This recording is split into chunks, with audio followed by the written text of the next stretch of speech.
Have you ever felt like you're just going through the motions, repeating the same patterns and struggling to find true joy and connection? In our modern, fast-paced world, many of us feel a profound sense of disconnection, a nagging feeling that we're living a life that's not quite our own. We might be outwardly successful, but internally, we feel empty, like we're constantly searching for something more. This is because, in our relentless pursuit of what the world tells us we should be, we have forgotten how to live from the truest part of ourselves, our heart. The spiritual path, at its core, is a journey back to the heart.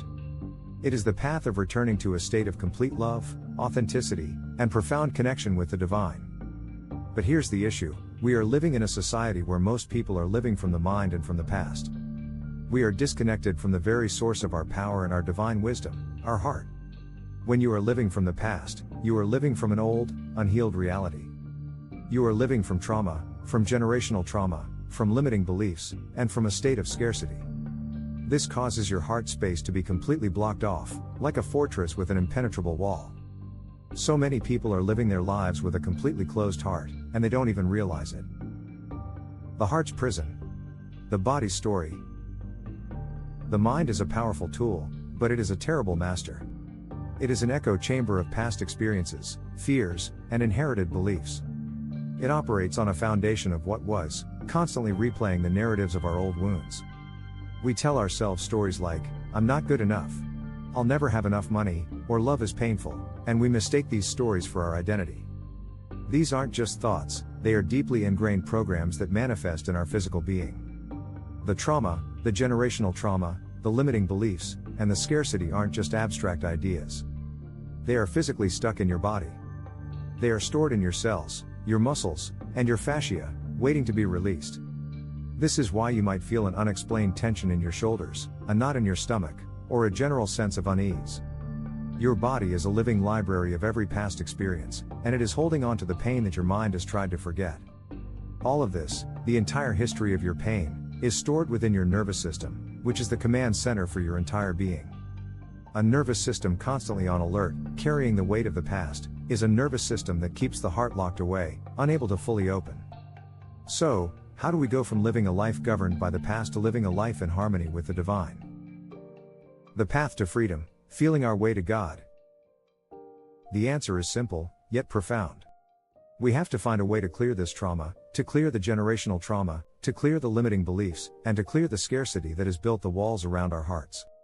And the only way to do that is by feeling all of it. This is where true spiritual courage comes in. It's easy to meditate in a state of calm and bliss, but it's a completely different journey to willingly sit with the discomfort of your unhealed past. When we allow ourselves to truly feel what has been stored within our nervous system, something incredible happens. The energy that has been stagnant and locked away begins to get released. This isn't just a mental shift, it's a physical, somatic, and energetic release. As what's been blocking the heart gets released, the heart is then able to start to open. You are then able to go from living in the past, a life of fear and scarcity, to living a life with God, a life of love and abundance. Because living a life with God truly means that you are living from your heart space and you have an open heart. The mind wants to solve problems, analyze, and understand. But healing is not a mental process, it is an embodied one. We have to get out of our head and drop into our body. The breath. Your gateway to the body. The simplest and most profound way to do this is to get connected with our breath. The breath is the bridge between the mind and the body. It is the single tool you have with you at all times that can shift your state of being. Because what our breath does is it allows our mind to start to quiet so that we can go from living in the mind to starting to get connected with our body. When you focus on your breath, you interrupt the endless loop of thoughts that keep you trapped in the past. You bring yourself into the present moment, into the here and now, which is the only place where true healing can occur. The breath is a key that unlocks the door to your nervous system, allowing you to bypass the mental chatter and access the deeper wisdom stored in your body. It is a form of active meditation that empowers you to move from a state of anxious overthinking to a state of grounded presence. Somatic breathwork, releasing the past.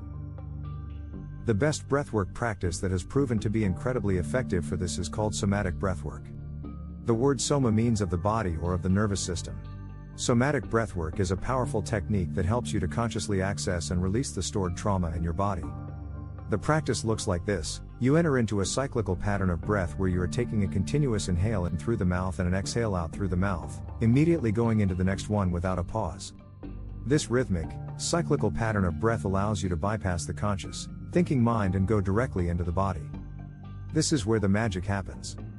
As you continue this practice, you create an environment for emotional release. This can look and feel different for everyone. It could be a powerful physical response like yelling, crying, or shaking. These aren't signs of being broken, they are signs that your body is finally able to release what it has been holding onto for years, or even lifetimes.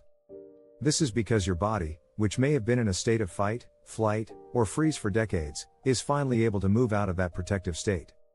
It is a sign of your nervous system co-regulating and learning to feel safe in the absence of a perceived threat. The mind might be scared by these powerful sensations, but the body knows exactly what it's doing. It is an intelligent system that is simply completing a cycle of healing that was interrupted, often in childhood. By allowing these releases, you are telling your body that it is finally safe to let go of the old story it has been carrying. These are all ways that we somatically release the trauma and the limiting beliefs that have been stored inside of our bodies. These releases are not just symbolic, they are a deep, physiological clearing of the nervous system. The energy that was once trapped now has a pathway to leave. And when we allow ourselves to continuously do this type of breath work, we begin to stop living from the past, from a place of fear and contraction, and we start living a life in accordance with God. We live from a place of open-heartedness, authenticity, and profound inner peace. This work is not about a one-time purge but a continuous, gentle process of coming home to yourself. Each time you engage with the breath, you are not just releasing past trauma, you are actively rewiring your nervous system, building a new neural pathway from your mind to your heart. The more you walk this path, the more you will notice your decisions are no longer made from fear or scarcity but from a place of clarity and intuition. You will find that the people and opportunities meant for you begin to appear effortlessly, as you are now living in a state of alignment and open-hearted flow. This is the tangible result of living with God not as a separate entity to be worshipped, but as a felt presence within you, guiding every step. Your life stops feeling like a struggle and begins to feel like a dance, a beautiful expression of the divine wisdom that was locked away for so long. The path back to God isn't about finding a destination, it's about coming back home to yourself.